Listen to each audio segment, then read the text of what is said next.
Hey, movie fans. The first thing I want to talk about today is news that Jamie Foxx's daughter said that he's been out of hospital for a couple weeks.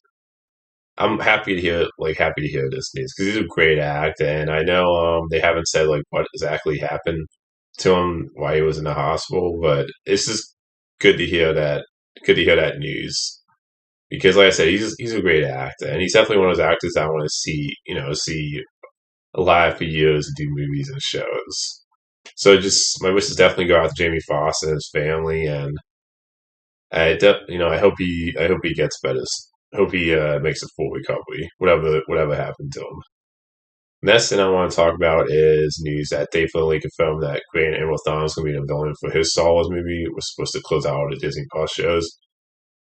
I'll say this: I can't say I'm real excited about this news because I don't know anything about the character. Like he sounds really like a cool villain and a great character. Like I know there's been auto books about his character, and he was in the Rebels Star Wars animated show. I never saw that show, so I mean, it makes sense for him to be the main villain for that movie because they tease him in the Soko trailer, and they also tease him in the episode before season 3 of the finale of the Mandalorian this current season. So it sounds like the way they've talked about him that he's a big threat.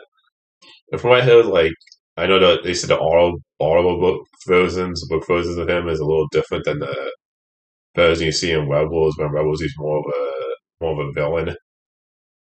But from what I heard, he sounds like an interesting character. So I think it makes sense the way to tease him for him to be to be the big threat of that movie.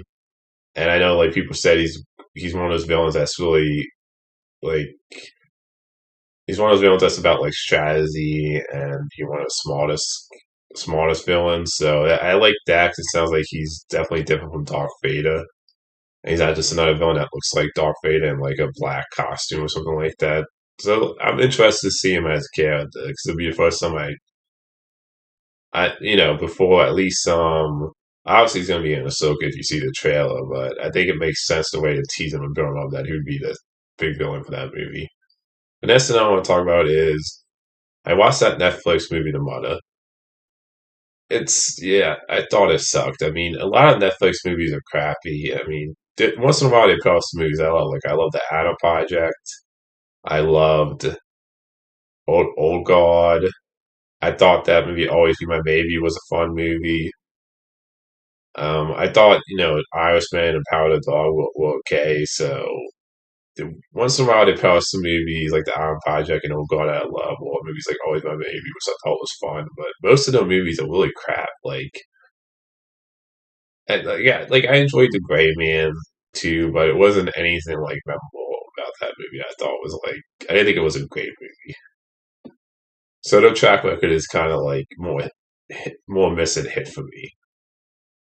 So yeah, the positives with this movie, I can't really. There's not really any positives with this movie. I mean, the accent is forgettable. It's decent at best, but even in the movie Strassen, that Chris Hemsworth's movie, that I thought was poor, was a pretty poor movie. That at least had like memorable accent in it. The accent in this is like nothing really special. And Jennifer Lopez, she's a great singer. And I don't think she's a terrible actress, but I don't think she's very good either. I always found her to be just kind of just fine, sociable enough, just kind of mediocre when it comes to her acting skills. Like she hasn't done any movies I can say that I loved, and I haven't found on anything so far to be like I felt like she was great, like acting wise in it either. So she's so serviceable enough. Like she's fine in this. She's never been one of those actors that I think is great. Not terrible either. I didn't really care for any of the characters. It has a lot of cliche stuff you've seen from other Avengers assassin movies, and the stuff with Poe and the actress is supposed to play her daughter because the whole story is that she has to give up her daughter because of these two guys that she was these two guys that are trying to kill, and the bad guys are so like forgettable and unmemorable. Like they don't really commit very interesting bad guys.